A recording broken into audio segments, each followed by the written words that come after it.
নাগমণি দত্ত, জননী জন্মভূমি, কবি সুভাষ মুখোপাধ্যায়।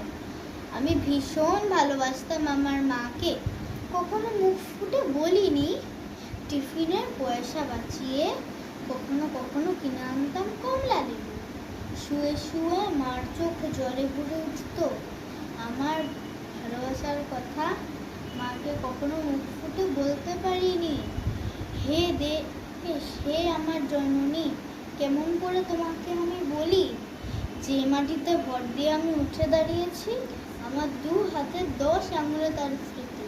আমি যা কিছু স্পর্শ করি সেখানেই হে জননী তুমি। আমার হৃদয় বিনা তোমারই হাতে বাজে। হে জননী, আমরা ভয় পাইনি।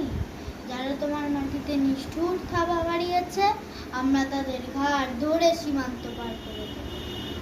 আমরা জীবনকে নিজের মতো করে সাজাচ্ছিলাম, আমরা সাজাতে থাকবো। হে জননী, আমরা ভয় পাইনি। যজ্ঞে বিঘ্ন ঘটেছে বলে আমরা বিরক্ত। মুখ বন্ধ করে অক্লান্ত হাতে হে জননী, আমরা ভালোবাসার কথা